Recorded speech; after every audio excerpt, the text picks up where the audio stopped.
going on, everybody? Welcome back to the channel in part 3 of the small little mini series for this Kia Spectra. We're going to go ahead and finish up the driver's side CV axle, both outer tie rods. We're going to knock out the alignment, and also the inner driver's side door handle. So with that being said, let's get right into the video. Getting into the axle, we're going to go ahead and remove this cotter pin. We're going to remove this large nut. That will allow the axle to slide freely a little bit. And then we're going to take off the 2 bolts and the nuts right here for the strut. That will allow this to pivot. And we're also going to take off this cotter pin right here, take off this nut, and get the outer tie rod out. That will allow me to pivot this enough to get the axle out. And since we already have that loose, before that we're going to go ahead and break the jam nut loose. And then we're just going to unscrew the tie rod, count how many turns we're pulling it out, and then put the new one in the same amount of turns, and then basically reverse process everything after that. Axle comes out over there. We're going to use an axle popper to get that out. We're going to put a pan underneath just to catch any ATF fluid that drops out if it does. So let's go ahead and get started.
So here is the outer tie rod.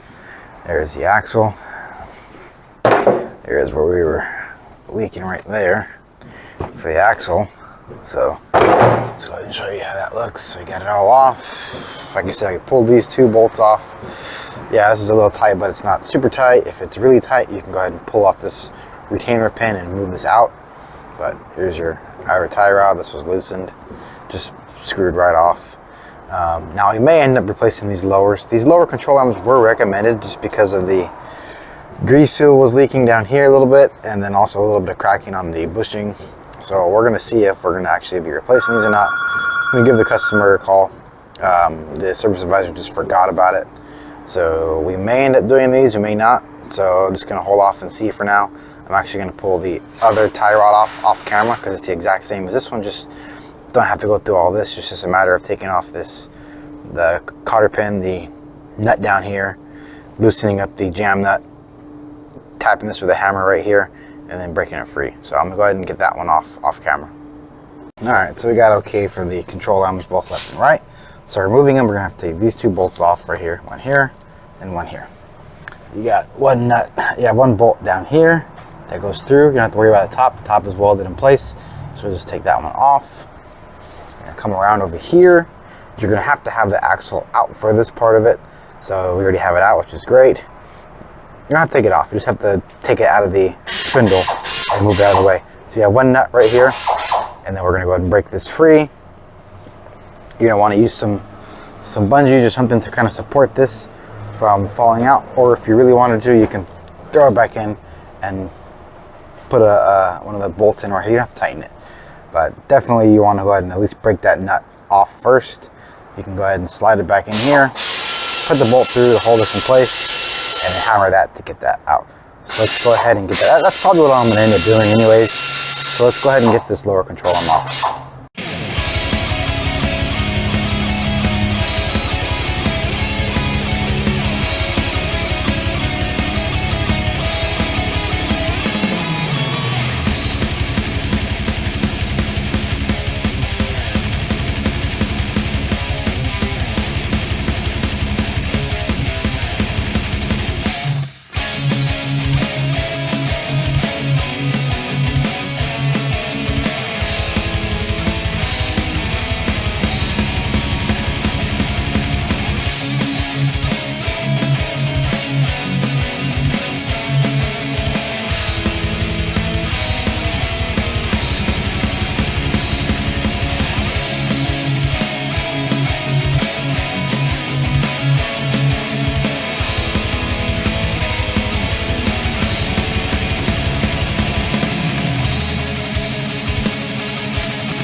All right, as you can see, control arm is out. Here it is right here. So what you're going to see me having to pull out is a pneumatic pickle fork just to get this lower ball joint off. Now, if you're going to be reusing this control arm for whatever reason, I advise not to really use a pickle fork because it can damage the grease seals.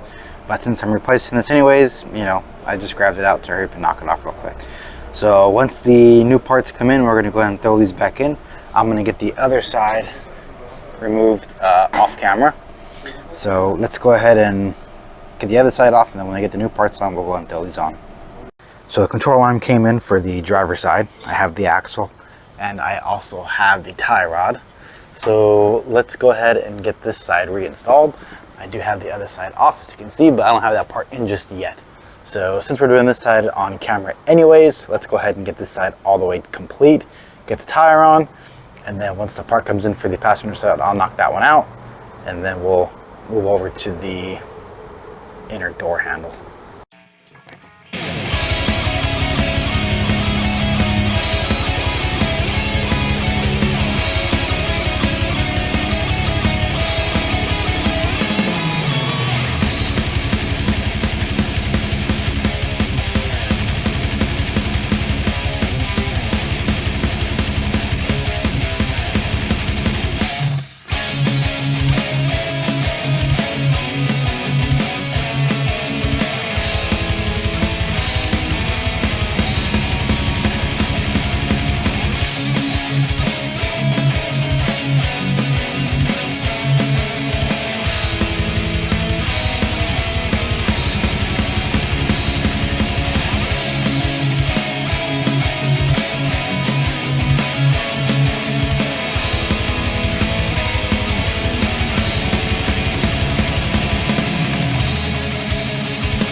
Alright, so we got everything put back together.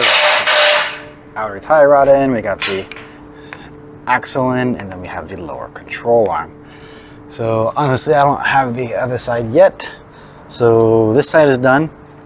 So what I'm gonna go ahead and do is I'm gonna wait for the other side to come in. I got some odds and ends I gotta do, some flushes I gotta do, so I'm gonna go ahead and take care of that right now. So once the other part comes in, I'm gonna throw it together, we'll get this car done, and then we'll get it on the alignment rack, and then we'll come back after when everything is ready to go, and we'll go for a road test. Okay, so here we have the inner door handle, the replacement. Let's get my other camera out of the way.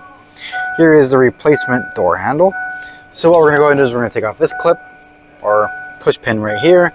We're gonna have some screws underneath this. You just get a little pick and put a little cover off. You have nothing that I can feel down in here, which you usually do. You got one right here. You're gonna look around. You got one right here. And you come around, and that should be it. You're gonna have to remove, if yours is a manual window, you're gonna have to remove the window crank handle. You just pull this cap off, and there's going to be a clip or something behind here. So with that being said, let's go ahead and get this door panel off.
Okay, so we got the old one out. Now what you see me struggling with was the clip. For whatever reason, the clip, I just couldn't get underneath it to unclip it. But yeah, I eventually got it out. So yeah, these clips can be a pain in the ass sometimes, especially if this piece right here is like that, then it's gonna block access to the clip. And I believe I was just barely off it like that, because when I stuck my finger in, I can feel this ridge trying to get around the clip. So, you know, this is what it is. I got the clip out. My pick just didn't want to grab it. So I was able to file my pick down and get the little corner of it right here, and it just popped right out. But looking at the door handle, looks like the problem is going to be actually over there. So let me gain access to right here, and let's see if I can go ahead and maybe repair it, and then we'll see what they want to do with the handle. All right, so I got the linkage out. So as I said, I was able to pull in. I didn't feel no resistance. So coming off, you see the tip snapped off. So that's why it wasn't opening from the inside. So basically, I'm gonna have to go ahead and replace this cable. So let me go ahead and show the advisor, he can call the customer, and then they can see what they want to do as far as the inner door handle, if they still want me to replace it or not. But we definitely go ahead and need this. As you can see, that is broken off right here at the tip. So let's go ahead and get a new cable and see what they want to do with the handle. Okay, so we got the new cable. So we're gonna go ahead and reinstall this, and the customer does want to put the old latch back in place. So, or door handle, not latch, I'm sorry. So let's go ahead and get this installed and put the door back together.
So looking over everything is nice and clean. We used some water.